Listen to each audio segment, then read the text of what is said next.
तो ये थी सुर्खियां और चलिए अब आपको अहम खबरों से रूबरू कराते हैं।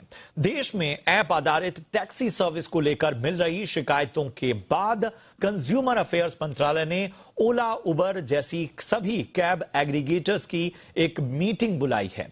इस दौरान मंत्रालय ने उन्हें प्रश्नों की एक सूची भी सौंपी है।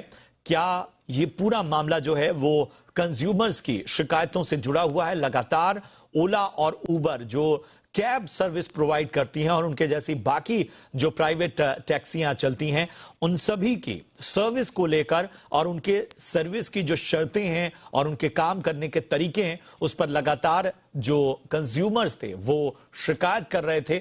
और इसी पर कल एक अहम मीटिंग है और मंत्रालय ने एक प्रश्नों की बाकायदा लिस्ट भी सौंपी है। और क्या है पूरी खबर बताने के लिए मेरे सहयोगी अमरीश पांडे जुड़ चुके हैं हमारे साथ। अमरीश, जरा बताएं कि आखिर किस तरह की शिकायतें हैं। कुछ कॉमन शिकायतों के बारे में हमने भी पिछले दिनों बताया था, लेकिन ये एक अहम मीटिंग है, बाकायदा प्रश्नों की एक सूची सौंपी गई है मंत्रालय की ओर से इन एग्रीगेटर्स को, तो जरा तफसील से बताएं।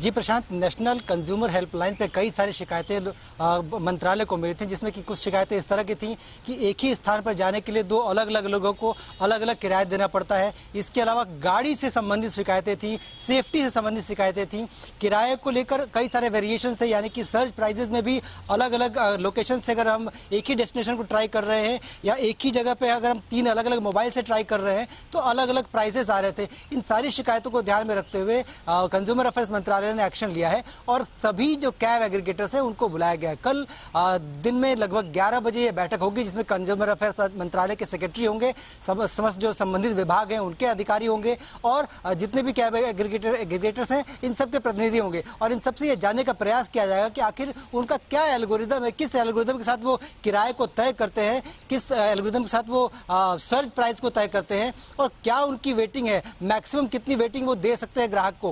क्योंकि कई बार ऐसा देखा गया है कि ग्राहक को लंबी वेटिंग देकर ग्राहक को फोर्स किया जाता है कि वो खुद कैब को कैंसिल करें और ये जो कैंसिलेशन का चार्ज है वो भी ग्राहक को ही वहन करना पड़ता है। ऐसे में एक कंसर्न दिखाते हुए मंत्रालय ने सुओ मोटो ये एक्शन लिया है और कल जो बैठक है उस बैठक में जो हमने कंसर्न मंत्रालय को बताए थे अपनी तरफ से कि कैब की सर्विसेज गंदी होती हैं, जो एसी चलाने के लिए मना करते हैं, साथ में महिलाओं के लिए सेफ नहीं होता, कई बार ड्राइवर्स को जो बेसिक ट्रेनिंग है, एटिकेट्स नहीं होते हैं, उन सबको उनके लिए कोई प्रॉपर ड्रेस कोड नहीं है तो पहचान में नहीं आता है। कई बार ऐप से जो बुकिंग होती है उसमें जो फोटो आती है और जो ओरिजिनल ड्राइवर आता है उन दोनों में अलग अलग चीजें होती हैं। तो ऐसे में सुरक्षा को लेकर भी एक बड़ा कंसर्न है। ये सारी बातें जब हमने मंत्रालय को बताई हैं तो मंत्रालय ने अपनी लिस्ट में उसको भी अपडेट किया है और कल की बैठक में इन सभी चीजों पर क्लैरिटी लेगा मंत्रालय और उसके बाद जो भी संबंधित मंत्रालय है उनसे एक पूरा एक्शन लेकर एक तय समय में एक गाइडलाइंस आएंगी। इस बात की हमको पूरी उम्मीद है। जी।